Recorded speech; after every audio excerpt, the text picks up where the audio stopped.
오늘은 다니엘 11장 20절에서 24절까지 말씀 묵상하겠습니다. 11절 20절에서 24절까지입니다. 말씀 있습니다. 그 왕위를 이을 자가 압제의 자를 그 나라의 아름다운 곳으로 두루 다니게 할 것이나 그는 분노함이나 싸움이 없이 옛날이 못되어 망할 것이요 또 그의 왕위를 이을 자는 한 비천한 사람이라 나라의 명광을 그에게 주지 아니할 것이나 그가 평안한 때를 타서 속임수로 그 나라를 얻을 것이며 넘치는 물 같은 군대가 그에게 넘침으로 말미암아 패할 것이요 동명한 왕도 그렇게 될 것이며 그와 약조한 후에 그는 거짓을 행하여 올라올 것이요 소수의 백성을 가지고 세력을 얻을 것이며 그가 평안한 때에 그 지방의 가장 기름진 곳에 들어가서 그의 조상들과 조상들의 조상이 행하지 못하던 것을 행할 것이요 그는 노력하고 탈취한 재물을 무리에게 흩어주며 계략을 세워 얼마 동안 산성들을 칠 것인데 때가 이르기까지 그리하리라. 안티옥 오늘 말씀 제목은 계속되는 욕망에 기초한 패권 전쟁이 북왕국 어, 북왕과 북방왕이죠. 남방왕 즉 셀루쿠스 왕조와 남쪽 애굽을 다스리고 있는 프톨레미 왕조들 간에 끊임없는 전쟁이 있을 것을 예언하신 말씀이죠. 그래서 이 북방 왕인 안티오쿠스 3세의 이 팔레스틴 원정은 남방 왕 톨레미 4세인 필로파토르의 반격에 맡겨서 결국 라피아 전투의 패배로 말미암아 실패로 돌아가죠. 한편 프톨레미 4세는 승리로 인해서 교만해서 그 마음이 스스로 높아져 대제사장 외에는 들어갈 수 없는 예루살렘 북방 왕과의 전투에서 승리한 애굽의 프톨레미 4세가 이스라엘을 지배하고 다스리면서 예루살렘 성전의 지성소에 들어가죠. 제사장만이 들어갈 수 있는 곳인데 그래서 하나님의 징계를 받아서 원인 모를 죽음을 당하게 됩니다. 그게 BC 203년에 일어난 일이죠. 그래서 안티오쿠스 3세는 자신의 딸인 클레오파트라를 프톨레미 5세의 왕비로 주게 되죠. 프톨레미 왕조에 대한 자신의 영향력을 강화하려고 했지만 오히려 클레오파트라가 아버지의 뜻을 따르지 않죠. 남편 프톨레미 5세와 결탁하고 그로 인해서 로마와 동맹을 맺게 돼요. 자신의 세력과 권력을 넓히기 위해서 말이죠. 안티오쿠스 3세는 치명적인 타격을 입게 되죠. 대를 이어 계속되는 남방왕과 북방왕, 프톨레미 왕조와 셀루쿠스 왕조 간의 패권 전쟁은 계속 이어질 것이다 라고 예언하고 있네요. 20절에 그 왕위를 이을 자가 압제자를 그 나라의 아름다운 곳으로 두루 다니게 할 것이다. 그러니까 안티오쿠스 3세의 뒤를 이어 왕위를 계승할 셀루쿠스 4세죠. 필로파토르가 BC 185년에서 175년에 있었던 일인데 이것을 지금 그 당시에 일어날 일을 미리 예언하고 있는 것입니다. 300년, 400년 후에 일어날 일을 하나님께서 지금 다니엘에게 환상으로 보여주고 계시고 그것을 자세히 기록하여 남기셨습니다. 그래서 압제자, 토색하는 자라는 표현을 썼어요. 왕위를 이을 자가 셀루쿠스 4세가 압제자를 그의 나라 아름다운 곳을 두루 다니게 할 것이다. 이 압제자라고 하는 말이 히브리의 나가스입니다. 이 나가스라는 말은 압박하다, 강제로 하게 한다. 그래서 압제자라는 의미도 있고요. 개역 성경에는 이것을 토색하는 자라고 기록되어 있죠.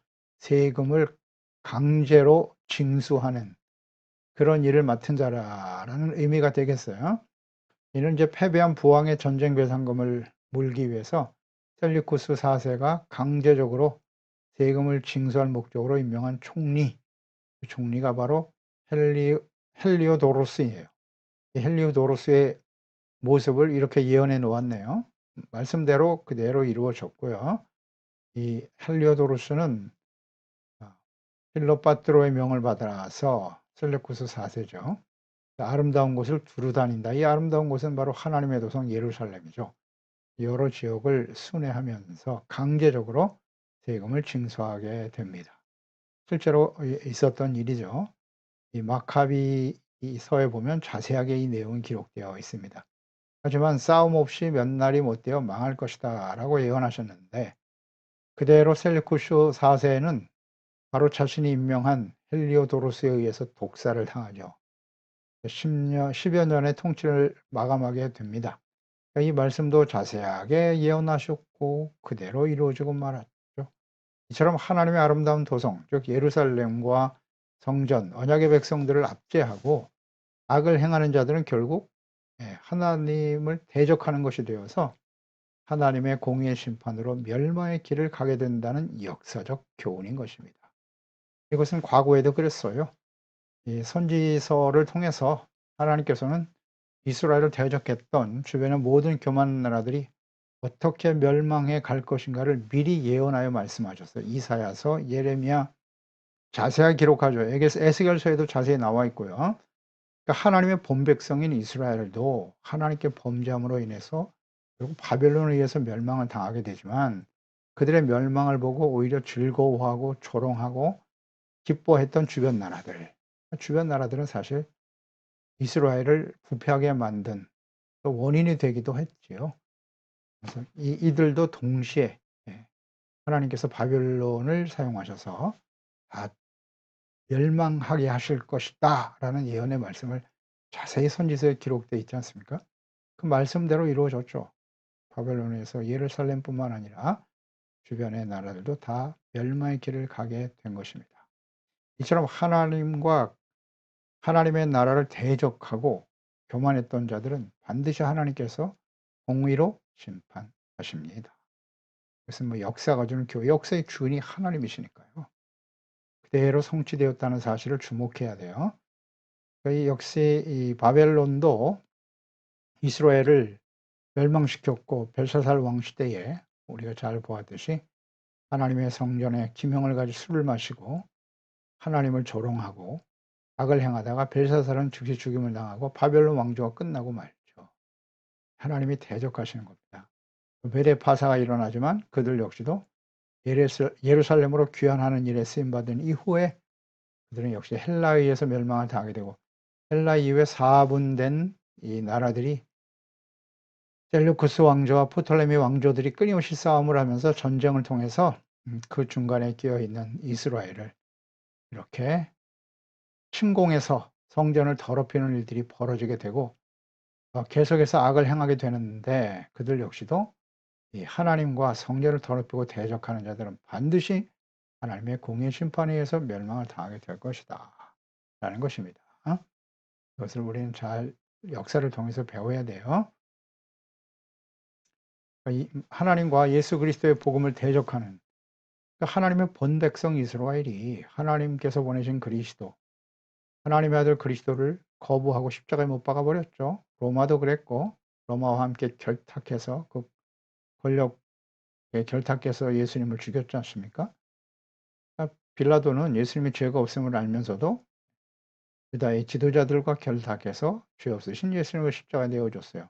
그래서 로마도 결국 망하죠. 멸망의 길을 가게 되는 것이고, 이스라엘은 2000년 동안 예루살렘에 돌아오지 못하죠. 난민 신세가 되어 떠돌게 되는 거예요. 예루살렘은 오랜 시간 동안 모슬렘들의 지배하에 있게 되는 거예요. 예루살렘 성전, 그 위에 모스크가 아직도 서 있지 않습니까? 복음을 대적하고 그리스도를 대적하는 사람들 반드시 멸망의 길을 가게 된다는 것이고요. 이것을 이제 요한계시록에 보면 큰 성 바벨론이다 라고 말씀하고 계시죠. 마지막 심판으로 멸망의 길을 가게 될 것이라고. 계시록 14장 8절에 또 다른 천사하고 둘째가 그 뒤를 따라 말하되 무너졌도다 무너졌도다 큰 성 바벨론이요 모든 나라에게 그의 음행으로 말미암아 진노의 포도주를 먹이던 자로다.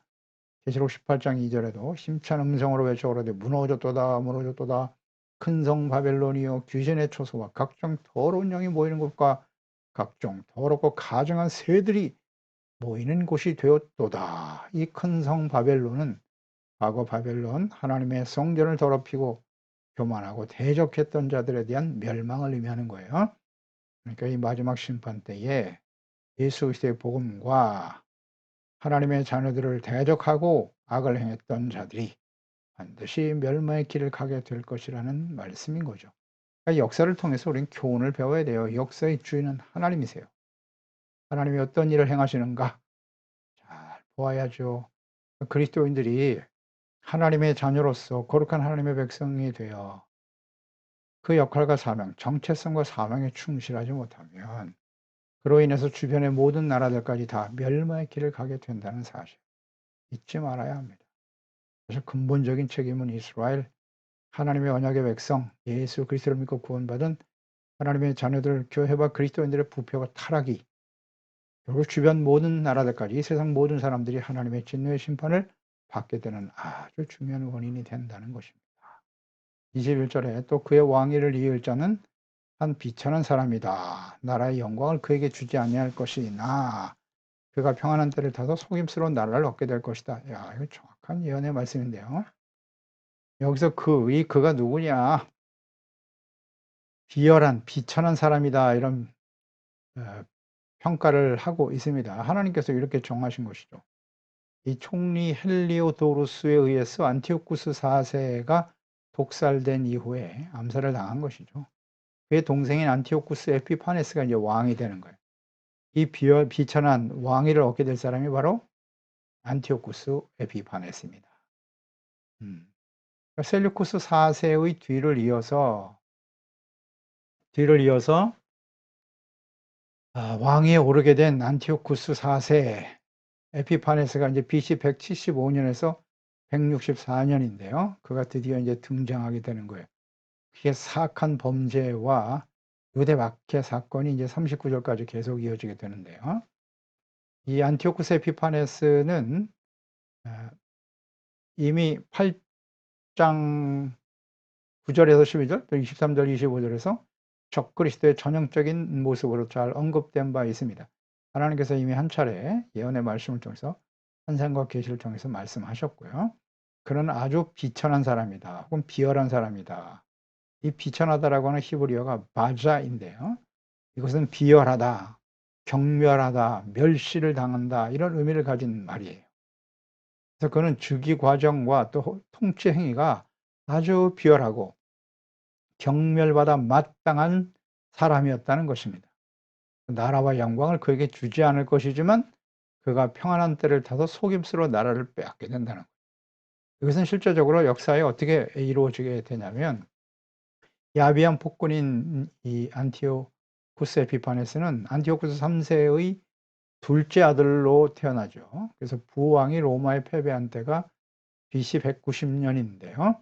로마의 인질로 끌려가게 돼요. 그래서 14년 동안을 그곳에서 있게 되는데 그의 형 셀류쿠스 4세의 장자인 네페트리우스를 대신 인질로 거기에 억류시켜 놓고 시리아로 귀환하던 중 형의 죽음을 전해 듣게 되는 거예요.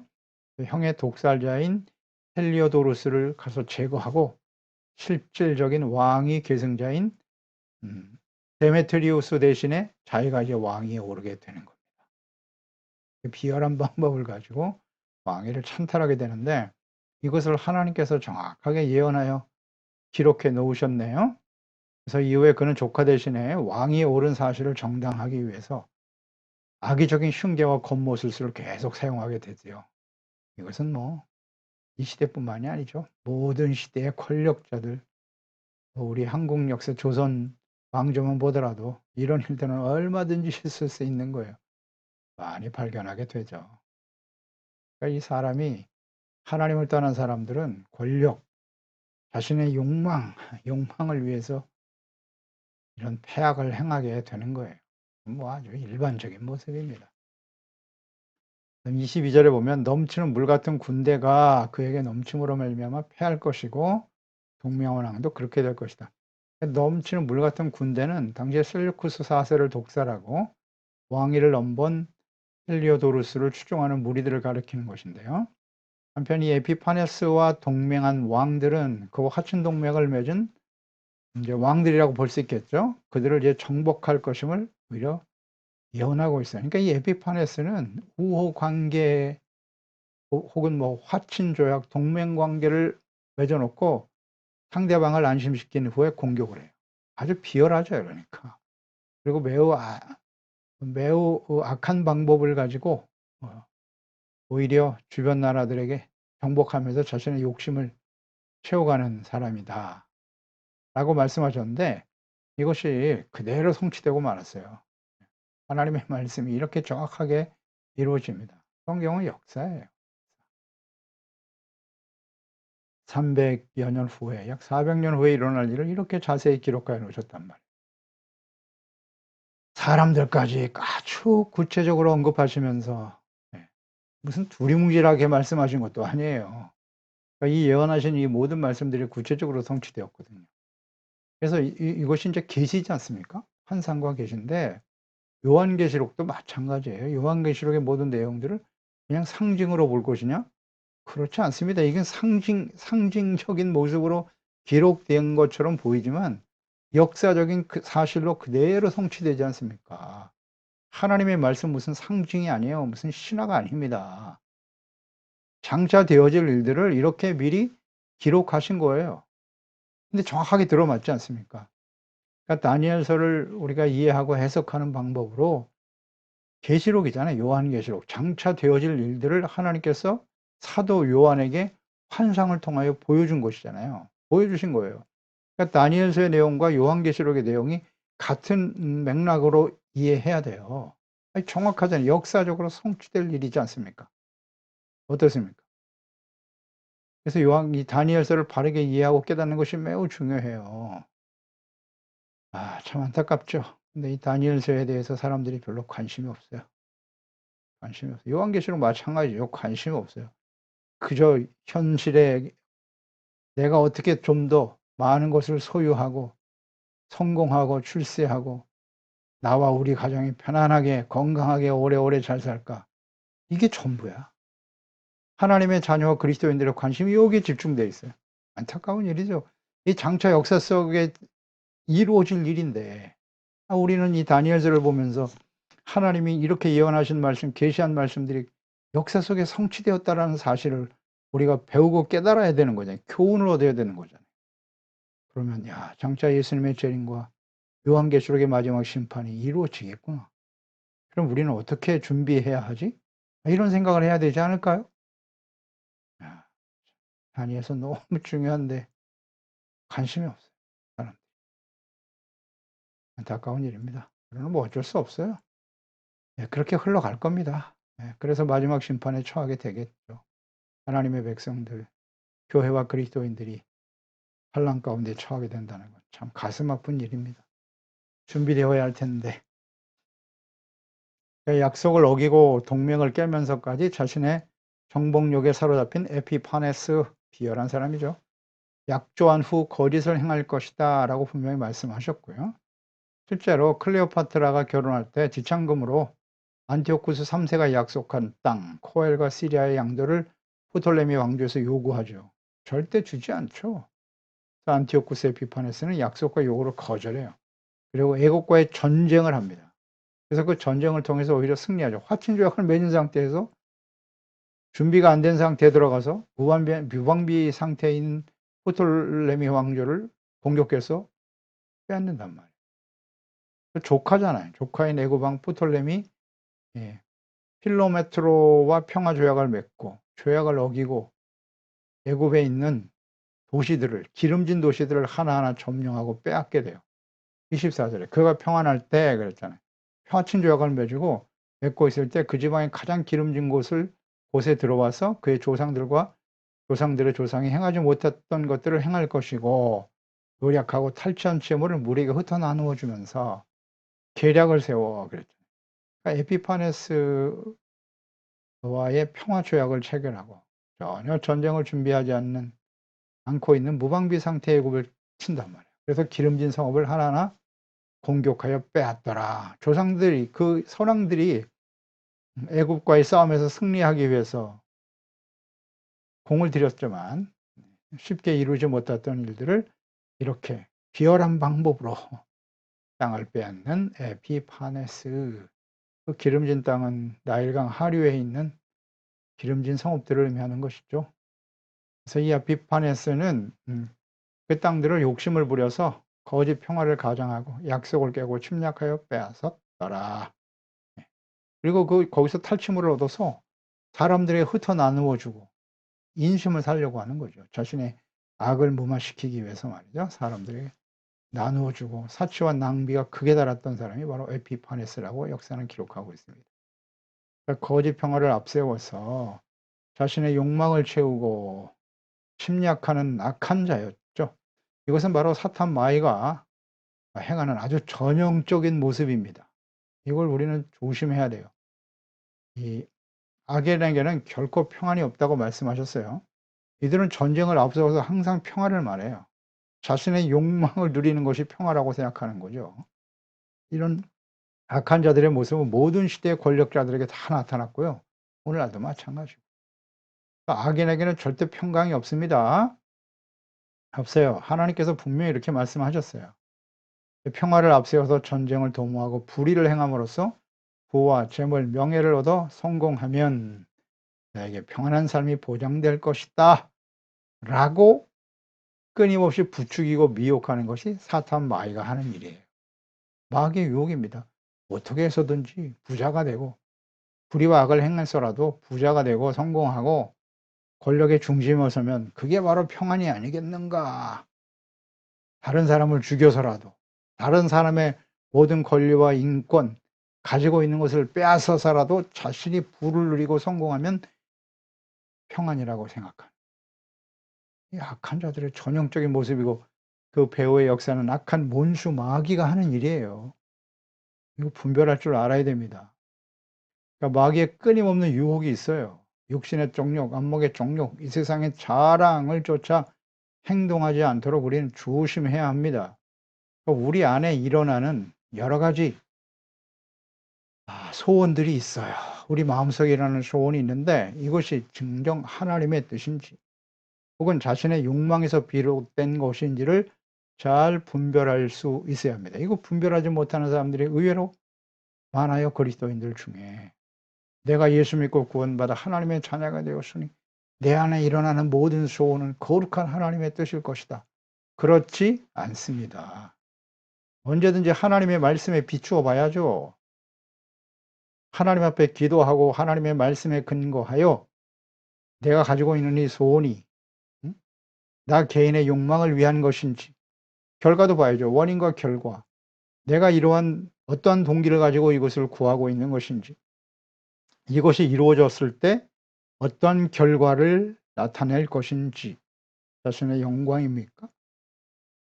말은 그렇게 하죠. 내가 성공하고 출세하고 부를 얻게 되면 하나님을 위해서 이게 하나님의 영광이 되는 것이죠.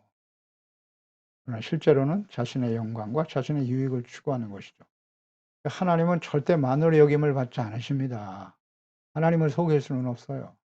이것을 잘 묵상하고 하나님은 불의한 방법으로 성공하는 자와 함께 하시지 않아요.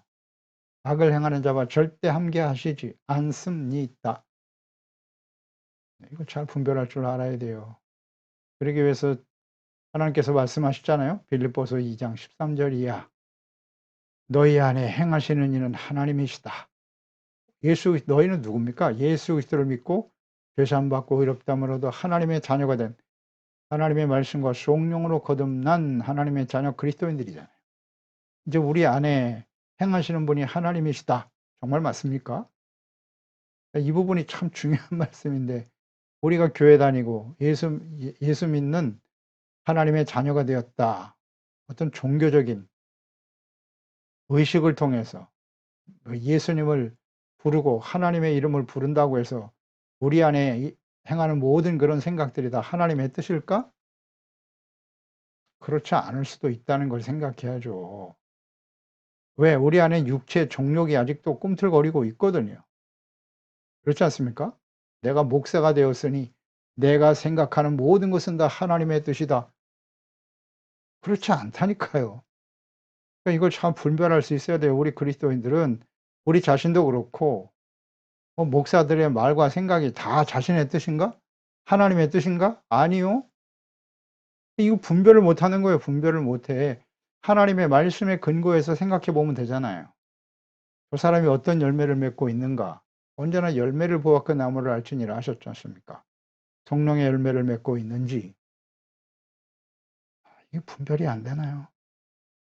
참 쉽지 않으니까 성령님의 인도하심을 항상 받고 살아야 돼요. 우리가 과거에 예수 믿어서 열심히 주를 섬겼고 과거에 성령의 충만함을 얻었고 과거가 아니에요. 지금 현재 나는 성령의 인도하심을 따라 살고 있는가? 성령의 열매를 맺으며 살고 있는가? 우리 안에 행하시는 분은 하나님이시다. 그러니까 우리 옛사람은 십자가에 그리스도와 함께 못 박은 사람이잖아요. 그리고 이제 내 안에 오직 나를 위해 자신의 몸을 버리신 하나님의 아들 그리스도를 믿는 믿음으로 사는 것이라고. 정말 그렇습니까? 자기의 기쁘신 뜻을 위하여 너에게 소원을 두고 행하시는 거예요. 하나님 우리에게 소원을 두고 행하시는데 모든 일을 원망과 시비가 없이 하라 그랬잖아요. 우리 안에 하나님이 거룩한 소원을 주시는데 하나님은 평강의 하나님이세요. 화평의 하나님이세요. 사람들과 이렇게 원망과 시기를 일으키면서 불의와 악을 행하면서 하나님의 소원을 이루시는 분이 아니에요. 이 말씀을 모르겠습니까? 하나님 원망과 시비를 일으키지 않아요. 그렇게 하시지 않습니다. 사람들과 원망과 시비가 일어나게 하는 일은 그 근원이 뭐겠어요? 다 정욕이죠. 어렵지 않아요. 이는 너희가 흠이 없고 순전하여 어그러지고 거스러지는 세대에서 하나님의 흠없는 자녀로 세상에서 그들 가운데 빛들로 나타내며 그랬잖아요.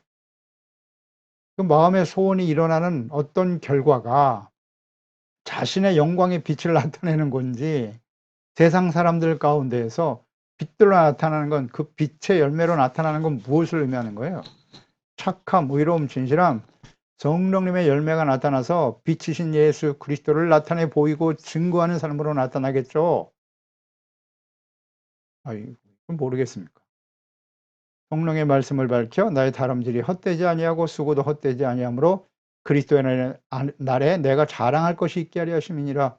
그리스도의 날에 주님 오시는 그날에 우리가 하나님 앞에 자랑스럽게 설 수 있는 일이 뭘까요?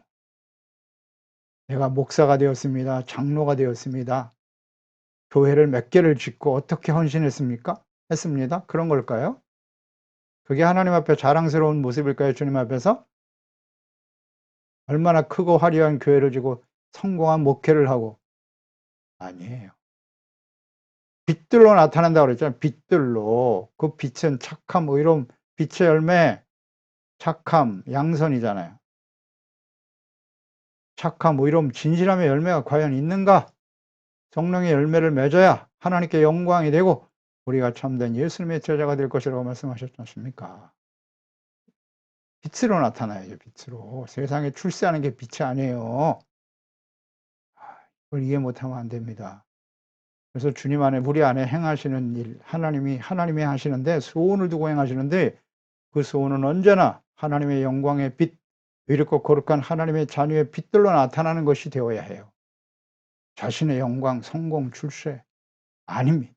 이런 건 빛이 아니에요. 우리 자신을 좀 잘 살피고 이 악을 해 욕심에 이끌려 살아가니까 이렇게 끊임없이 싸움을 일으키잖아요. 다툼 다 정욕에서 일어나는 겁니다. 그래서 우리가 그리스도인으로 살아가면서 우리의 삶의 현장에서 부부 간에 부모 자녀들 간에 성도들 간에 이웃들과의 끊임없이 정욕과 다툼이 있다고 한다고 하는 것은 문제가 있는 거예요. 마음속에 내가 욕심으로 구하는 것이 아닌지를 잘 살피고 돌이키는 지혜로운 종들이 되어야 할 것입니다. 기도하겠습니다. 하나님 아버지, 오늘도 주의 말씀을 묵상합니다. 장차 이스라엘 백성들이 예루살렘으로 돌아온 이후에 일어날 제국의 역사들 하나님이 자세하게 다니엘을 통해서 환상과 계시를 통해서 아주 구체적으로 되어질 일들을 기록하여 남기게 하셨네요. 그런데 이 모든 예언의 말씀들이요. 다니엘서의 예언의 말씀들은 무슨 상징도 아니고 신화도 아니에요. 역사적 사실로 다 성취되었다는 것이죠. 이것이 무엇을 의미하는 것이뇨? 우리가 잘 지혜롭게 깨닫게 하세요. 역사의 주인은 하나님이세요. 그리고 이 모든 예언의 말씀들을 기록하신 목적은 하나님의 백성, 언약의 백성 이스라엘이 이런 주변에 일어난 모든 역사들을 보면서 그들을 복의 근원이 되어서 하나님과 하나님을 경외하는 하나님의 나라의 거룩한 백성으로 주의 영광을 나타내야 할 텐데 그 정체성과 사명을 상실해 버림으로써 또다시 열강의 전쟁의 틈바구니 속에서 성전이 더럽혀지는 이런 비극적 일들이 벌어지게 될 것이라는 거죠. 그러니 하나님 앞에 우리가 이러한 때 어떻게 해야 되겠습니까? 그래서 뭐 군사력을 강화시키고 경제적인 힘을 길러서 나라를 지켜야 된다. 그래야 평화를 유지할 수 있다. 물론 틀린 말은 아니나 세상 사람들은 그렇게 해야 돼요. 하나님이 없는 사람들은. 그러나 하나님의 나라 주의 백성들은 교회를 크게 세우고 뭐 세력을 확장하고 힘을 모아서 교회 그리스도인들의 힘을 키워야 된다. 그런 외형적인 힘이 아니에요. 그리스도 안에서 빛된 자녀로 살아가는 거예요. 마음의 소원과 욕망 이걸 분별할 줄 알아야 합니다. 그래서 하나님 앞에 주님 앞에 서는 날 우리가 자랑할 것은 빛의 열매뿐이에요. 착함과 의로움, 진실함, 성령의 열매들을 잘 맺어서 주님을 기쁘시게 하는, 그래서 이 땅에 이 어둠 속에 살아가는 사람들에게 예수 그리스도 안에는 생명과 구원의 빛을 전하고 증거하는 우리 소중한 지체와 가족들 자녀들이 되게 하여 주시옵소서. 예수님의 이름으로 기도드리옵나이다. 아멘.